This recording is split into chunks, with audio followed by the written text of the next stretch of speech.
What's up, everybody? It's Wolf. How y'all doing today? Today we're back, and we're going to be talking about the Rebel 500. We're going to be talking about 5 things that I love and hate about the bike. Firstly, it's a Honda. I love Hondas, man. Hondas are probably my favorite.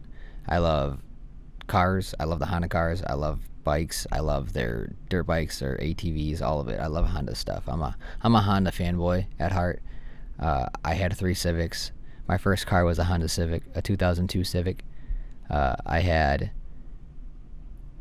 the 2002, and then I had a 98 hatch and a what year was the other one? 96 or a 97 hatch with like a V18 in it. Skunks, all that good stuff. I love Hondas. Hondas are my favorite. So that's reason number 1 why I love it. And then also, the duality of it is it's a Honda. People hate on Hondas in the bike world because if you don't own a Harley or a BMW or something crazy, an Indian, I don't know. People just hate on. Basically, if you don't own a Harley, people are going to hate on it, but fuck them. Or if you didn't buy like a crotch rocket, I don't know, dude. It's a weird place. Like, people don't like Honda Cruisers, but I don't really care what people think. So it's not really a con to me, but I just thought, that's a pro and a con. People are going to talk shit to you because people have talked shit to me already about it, and it is what it is. I don't really care. Judge me. Like, it is, I'd rather save 13 or save $4,000, $5,000, buy a Honda because I like Hondas than buy a brand new Harley. Like, I like Harleys. I'm not saying I don't. Like, I love Harleys. Harleys are cool, but yeah, pros and cons, right? Number 2, the size. It's small, so it's easy to maneuver. It's easy to throw into corners and lean. It's got a good lean rating or something. I can't remember what exactly the term for it is, but you're able to, corner pretty quickly. You're able to get out of situations pretty quickly. It's a light bike. I think the 500 weighs 450 some pounds, somewhere in that frame of reference. And it's like, that's not a lot. So it's easy to, if you fall, pick up or something. Like I said, when I dropped it in the parking lot, because that's literally all it was I dropped it like a dumbass. I was able to pick it up with one hand, like I didn't need both of my hands. I had one hand to pull it up real quick. But yeah, it's small. It's easy to maneuver. It's easy to do those types of things with it, right? You can U-turn pretty easily. You can just get around easier, right? There's not as much worry about hitting saddlebags or things like that onto what your surroundings, etc. But the cons that come with that are you're on a smaller bike, you get hit, you're done for, man. Pretty much. In my view, if you get hit on that bike, it's not going to be as pleasant as if you got hit on, say, 1,000-pound Harley with full bags or something like that, right? So there's that to think about.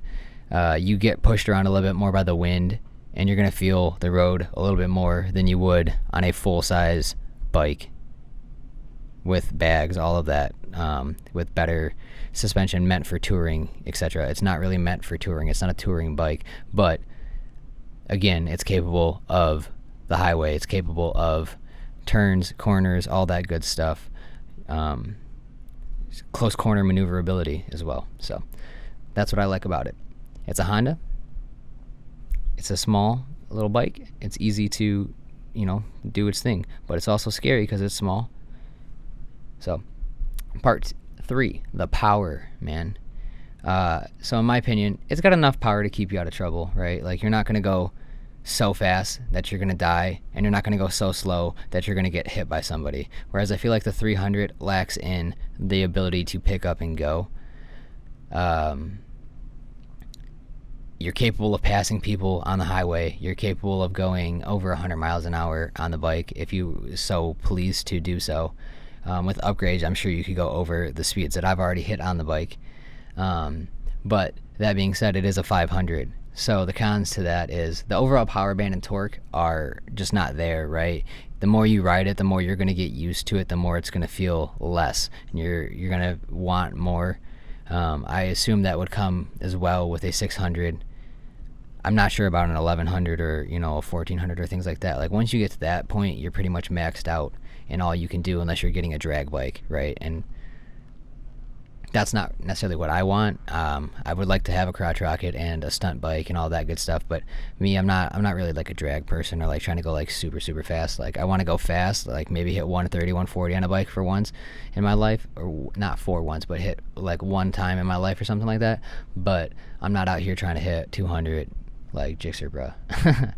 But I would also say the more you probably ride those faster bikes, the more you get used to the power band, right? The instant torque, the ability to downshift and go pretty quick, right?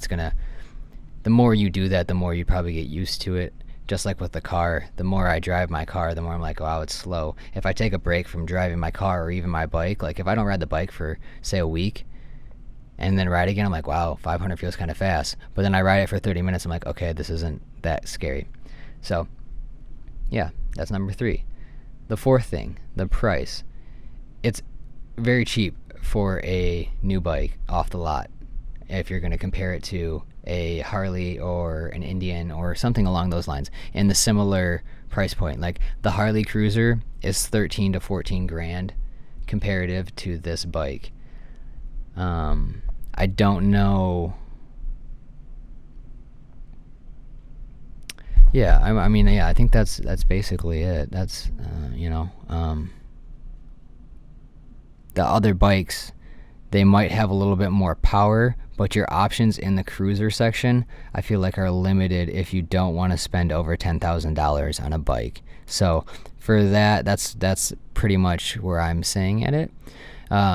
But it's expensive if you want a higher CC bike and you're willing to buy in the used market. If you want a Harley, like you could probably get a 1100 CC Harley used market like 6 to 7 grand ish. So like maybe even less depending on what, condition, year, mileage, all of that.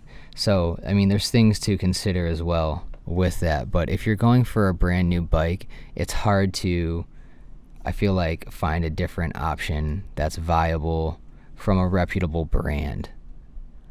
So that's my thing. And then that also leads me into my 5th thing that I feel about it, is the resaleability. They hold their value very well.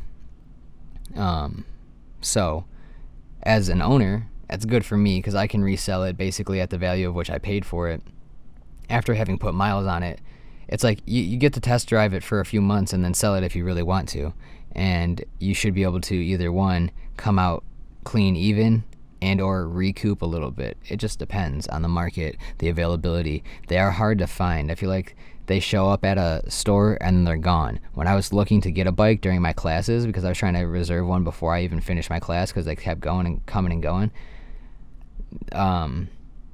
the one place I reached out to them and literally by morning it was off of their site because it had been sold.